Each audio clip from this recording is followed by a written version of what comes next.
So some of these identities we went over back in Unit 1, and I did post a Unit 3 formula sheet, and I highly recommend you printing them down or copying down on a separate sheet of paper so that throughout this unit, as we study all these different formulas, you have them on one sheet. So the first identity, which we talked about back in Unit 1, were the quotient identities. And back from Unit 1, we talked about where tangent of x was equal to sine x over cosine x. And therefore, its reciprocal, cotangent of x, is cosine x over sine x. When we say any powers are valid for quotient identities, if you have tangent raised to a power other than 1, we can apply the quotient identity. So we could write this as a sine squared x over cosine squared x. So those are our quotient identities, and we'll be using those quite a bit throughout this semester. The next identities, which we also talked about back in Unit 1, were the reciprocal identities.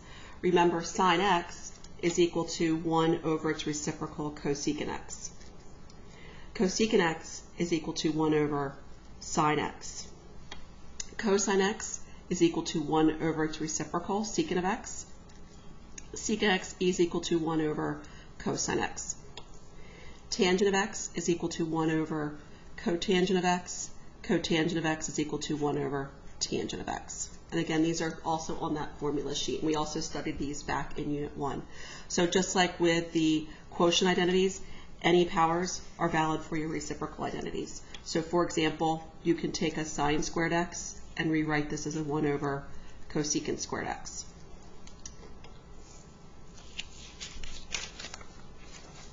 So we use these formulas to help us simplify expressions. In terms of possibly when you see an expression where you see more than one trig function, the goal is, if you can, try and rewrite it in terms of just one trig function. So a lot of times a strategy to try is changing everything into sine and cosines, again using those quotient and reciprocal identities. So if you take a look at tangent of x, by the quotient identity I just went over, I can replace tangent of x with sine x over cosine x times cosine x is actually a fraction with a denominator of 1.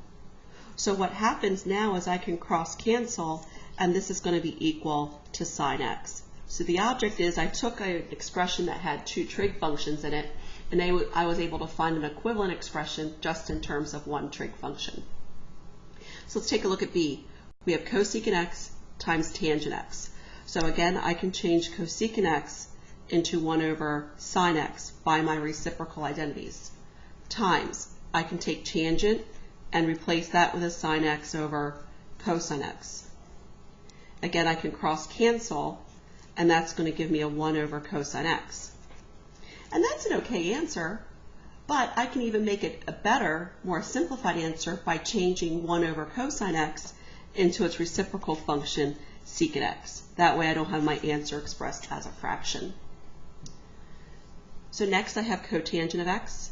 Again, I can change cotangent of x by my quotient identity into cosine x over sine x, times I can change, nothing I can do with sine x, but that is a fraction over 1. Then I can cross cancel, and I'm left with a cosine x. So again, I'm just practicing doing substitution using these quotient and reciprocal identities we just went over on the previous page. So now I have sine x times secant x. Well, there's nothing I can really change sine x into, but I can take secant x and change that into 1 over cosine x. And if I multiply straight across, that gives me a sine x over cosine x. And on my previous page, sine x over cosine x is equal to tangent of x. Again, the object is we're trying to express these in terms of one trig function with no fractions as my answer. And then the last one, cotangent x times secant x. Again, I'm going to change cotangent using that quotient identity into cosine x over sine x, times I'm going to take secant x, use my reciprocal identity, change that into 1 over cosine x. Again, I can cross cancel, and I'm left with 1 over sine x. which is simplified into a single trig function, but I do have a fraction. So I can actually express this a little bit more simplified by using my reciprocal identity and changing this into cosecant x. And that's really what we're going to be doing the next couple classes, is practicing proving and verifying these identities. So just some calculator hints. Again, sine x is 0.28, cosine x is 0.96. They want us to find cosecant x. Remember, cosecant x is equal to 1 over sine x. And again, they're telling me that sine x is equal to 0.28. So I can replace sine x with 0.28. And on my calculator, when I divide this, I end up with 1 divided by 0.28. That gives me 3.571. So do the same thing with secant x. By my reciprocal identity, secant x is equal to 1 over cosine x. And they're telling me cosine x is equal to 0.96. So I can replace cosine x with 0.96. So 1 divided by 0.96 is 1.042. So those are some practice using your reciprocal and your quotient identities. And next identity or formulas you're going to need to be familiar with are with your Pythagorean identities. Again, your Pythagorean identity, that comes up quite a bit, is sine squared plus cosine squared equals 1. And we can use this main identity to find two other identities. So for example, if I take sine squared plus cosine squared x equals 1, and let's suppose I divide a cosine squared out of everything. Well, sine squared divided by cosine squared, by my quotient identity, that's equal to tangent squared x. Cosine squared divided by cosine squared is a 1. 1 divided by cosine squared is a secant squared x. So there is my second Pythagorean identity. I can also take this, instead of dividing the whole thing by a cosine squared, I can divide the whole thing by a sine squared. So again, I'm going to take my sine squared x. There's my dog Daisy saying hello. So sine squared divided by sine squared is 1. Cosine squared divided by sine squared, again by my quotient identity, that's equal to cotangent squared x. 1 over sine squared by my reciprocal identity is equal to cosecant squared x. So those are my three Pythagorean identities. The sine squared plus cosine squared x equals 1. Tangent squared x plus 1 is equal to secant squared, and 1 plus cotangent squared is cosecant squared. And you can use algebraic variations, meaning I could solve for cotangent squared by subtracting 1.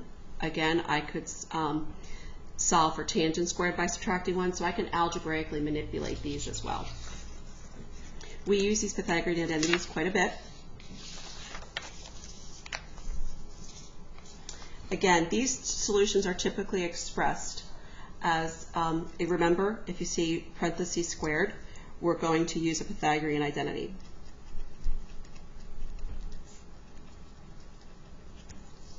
We want no fractions in a solution. So again, the idea is, if we can, try and rewrite. Again, we want them written in the form of 1 or 2 trig functions when we're simplifying our identities. Now, this hexagon may be helpful because you should have, and if you do need to memorize these formulas, the Pythagorean identities. This hexagon is a really nice visual tool. It would take 5 seconds to sketch a hexagon in the corner of your paper if you understand how to use it. It's a visual tool in terms of memorizing these Pythagorean identities. So we know the hexagon has 6 sides with 6 vertices. So the way the hexagon works is we have 6 trig functions. So what I'm going to do is I'm going to label each vertex with a trig function. So I'm going to start at the top 2, and I'm going to put my sine squared and my cosine squared. So the way this hexagon works is You can go across. Notice I put a 1 in the middle and I shaded every other triangle. So what happens is you're allowed to go across the triangles, and when you go across you can add them. Sine squared plus cosine squared. What it's equal to is that third vertex. So there's that first Pythagorean identity that we talked about, the sine squared plus cosine squared equals 1. So there's that first green triangle.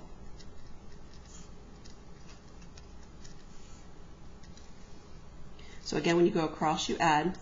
When you go down, it's what it's equal to. Now you're also allowed to start at the bottom of the triangle and go up. But if you go up, you subtract. So 1 minus sine squared is equal to that third vertice, which gives you then the variations of these Pythagorean identities. So 1 minus sine squared x is equal to cosine squared x. And I can go up the other side as well. 1 minus cosine squared is equal to sine squared. So when you're looking at the triangles in this hexagon, if you go across, you add, and what it's equal to is that third vertice, or you start at the bottom vertice of the triangle and you go up and you subtract, and then what it's equal to is that other third vertice. So now the 4 remaining sides, what you're going to do is you're going to put the 4 remaining trig functions in alphabetical order going in a clockwise direction. So we have cotangent squared, cosecant squared, secant squared, tangent squared. So just like the other triangle, when you go across, you add. So 1 plus cotangent squared, what it's equal to is that third vertice. So that's your other Pythagorean identity.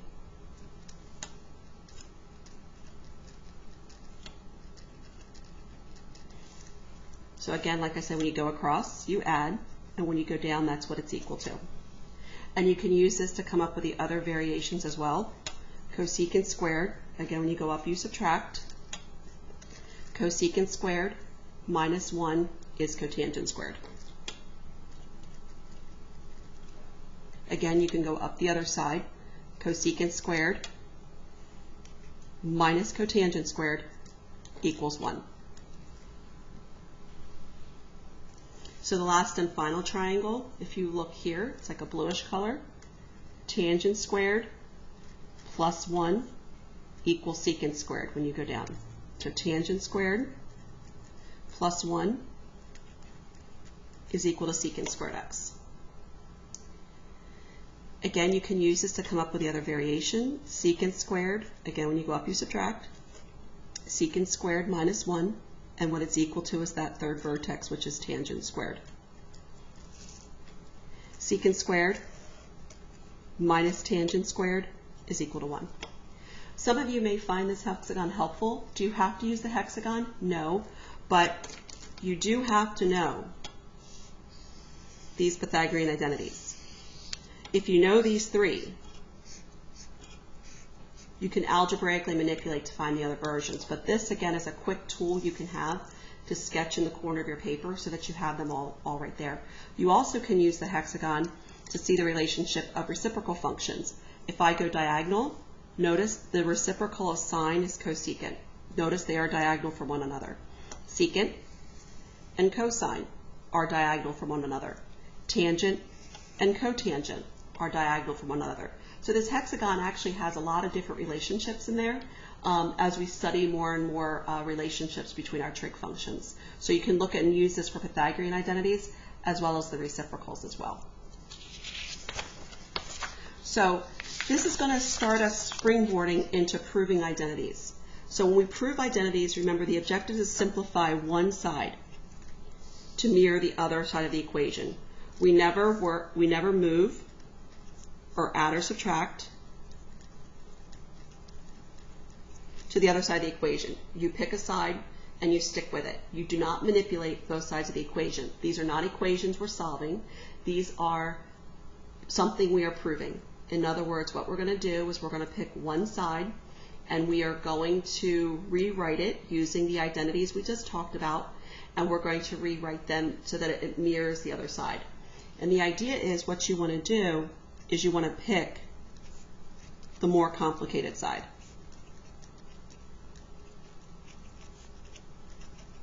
So the side that has more stuff in it, there's going to be more stuff you're going to be able to do. So pick the more complicated side to get started. So we're going to use our reciprocal, quotient identities, and Pythagorean identities. So let's take a look at the first one. We have cosine x times a quantity of 1 plus tangent squared. It's equal to secant x. So I'm going to start by picking the left side. The left side has more stuff in it. There's going to be more stuff to do. So what that means is I'm not even going to touch. The object is to, by manipulation and substitution, I want to make sure that I want to prove why this is equal to this. You don't add and subtract to both sides. You don't multiply or divide. You're only working on the one side. You leave this other side alone. These are not equations you are solving. So when I get started, when I see a 1 and a trig function squared, I go back and look at those Pythagorean identities. So anytime I see a 1 and a trig function squared, I look at those Pythagorean identities.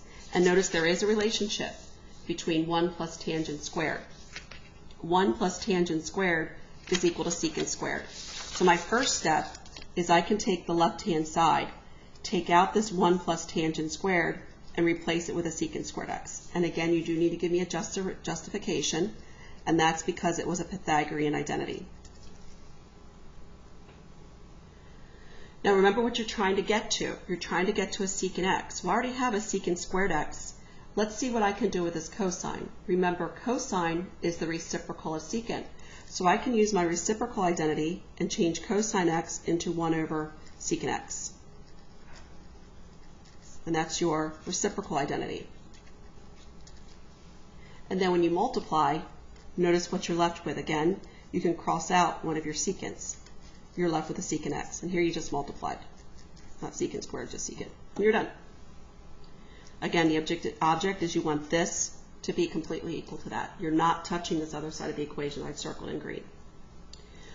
A lot of times you're going to find a strategy when you don't see that 1 in trig function squared. You see tangents mixed with sines and cosines. A lot of times what you're going to find is you rewrite things in terms of sine and cosine. Again, I can see that the left-hand side has a lot more stuff on it than the right. So again, I'm going to work on the left. Remember, you do not touch the right-hand side. So by your quotient identity, you can change tangent into sine over cosine.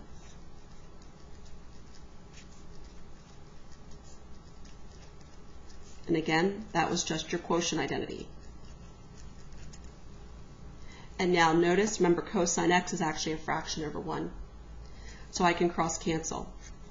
And notice, I'm just left with a sine x. So notice how I manipulated this side by using my trig identity substitution, and I proved why tangent of x times cosine x is equal to sine x. And this you can just say you cross-canceled or you multiplied.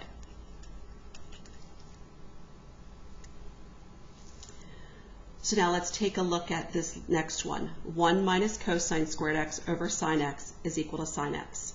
Again, pick the side that has more stuff in it, so I'm going to work on the left. Remember, you're not going to touch what's on the right-hand side. So like I did in the very first example, I see a 1 with a trig function squared.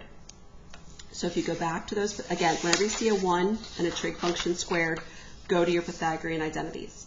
And notice 1 minus cosine squared is equal to sine squared. So I can replace this numerator with a sine squared x. And again, that was my Pythagorean identity. And now I can simplify this fraction. Sine squared divided by sine x is going to give me a sine x. And I'm done. I got that left to look like the right. So you just proved why this fraction is simplified to sine x. So let's look at D. Tangent squared equals the quantity tangent squared x plus 1 times 1 minus cosine squared. This is a case where I'm going to work on the left-hand side. There's more complication over there on the right-hand side. I'm not going to touch this tangent squared. So I just did this up in the first example. By your Pythagorean identity, remember tangent squared x plus 1 is your secant squared x. 1 minus cosine squared. I just did in the previous problem. By my Pythagorean identity, that's a sine squared. And again, that's step 1, my Pythagorean identity. I should have put the 1 right there in front of it, but. Now, look at what you're trying to do. Think ahead. We know tangent squared is equal to sine squared over cosine squared. So I do have a sine squared. Now, I do have a secant squared, but by my reciprocal identities, I can bring in that cosine squared that I need. So I can change secant squared into 1 over cosine squared x. And that was my reciprocal identity. And now, remember, sine squared is actually a fraction over 1, so I can multiply my two fractions straight across. And here, you just give that exact reason. You multiplied. Now, notice I have that sine squared over cosine squared. And my last and final step, that's going to be my tangent squared x. And the reason there is my quotient identity. So I got to where I was trying to get to. A lot of these, there's more than one correct way you can get to the final answer. You don't need to, the way I do it may be a little bit different from the way you do it, and maybe different from the way your friend does it. But again, the object is you pick one side and you stick with it. So let's take a look at A. Again, the strategy is turn everything into sine and cosine. So again, I'm going to work on the left-hand side. Again, I want to change it so that it rewrites itself into sine squared x. Well, I know that tangent squared is going to be sine squared divided by cosine squared. Now remember, you can write division one of two ways. You can write it vertically, you can write it horizontally. So I'm just going to rewrite this. I'm dividing it by secant squared. And again, this was just my quotient identity. Remember, when you divide fractions, you actually multiply by the reciprocal.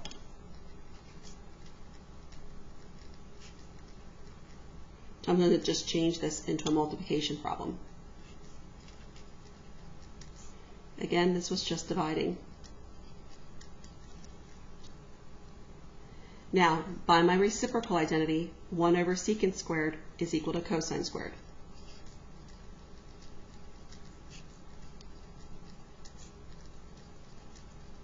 And again, that's just my reciprocal identity. And now I can cross cancel, and I'm left with a sine squared x. Notice I'm numbering my steps, and I'm justifying a reason. I'm only doing one operation or one substitution in one step. You do need to write these out step by step. So now let's take a look at B. Again, I see another trig function squared with a -1. So I'm going to go back to my hexagon or my Pythagorean identities. So notice secant squared minus 1 is equivalent to tangent squared.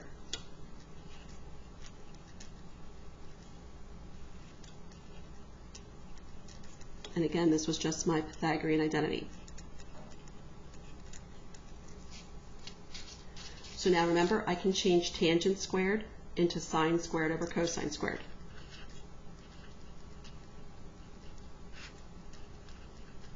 And again, remember, I'm dividing fractions, so I'm just going to write that division out horizontally. And again, this was just my quotient identity. Remember, when you divide fractions, you're going to multiply by the reciprocal.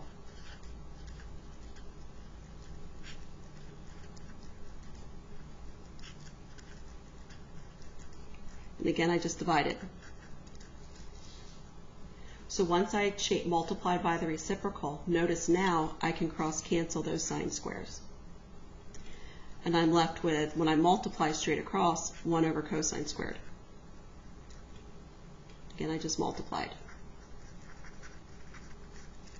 And 1 over cosine squared by my reciprocal identities is equal to secant squared x, which is where I'm trying to get to. Okay. So some of the steps will be substitution with your identities, your Pythagorean or quotient or reciprocal, or you're going to be doing your manipulation algebraically, multiplying or dividing and simplifying fractions. So let's take a look at C. Cosecant times tangent is equal to secant. Here you can see the left is more complicated, so I'm going to work on the left, and I want to change it so that it's equal to secant theta. So I can see that cosecant, I'm going to change everything into sine and cosine. So cosecant by my reciprocal identity is equal to 1 over sine theta. And again, this was just my reciprocal identity. Notice I did not do a double substitution. I have to break this up into 2 separate steps. Now I'm going to change tangent to sine theta over cosine theta. And that is by my quotient identity. Now notice what you can do, you can cross cancel. So after you multiply straight across, that's going to give me a 1 on the top over a cosine on the bottom. And you just multiplied. And then finally, 1 over cosine by my reciprocal identities is equal to secant theta.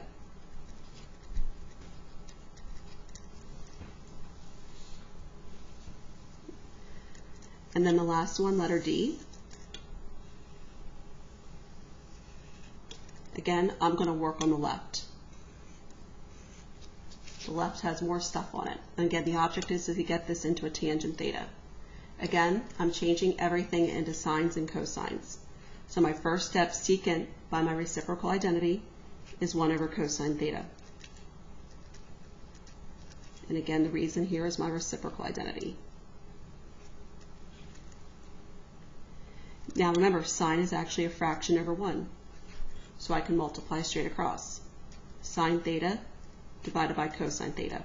And again, I just multiplied. And then finally, sine divided by cosine is your tangent of theta. And that's, again, because of your quotient identity. You do have to practice. I could do hundreds and hundreds of these, but until you actually start putting your pencil to the paper and start practicing, you've got to develop that logical thinking.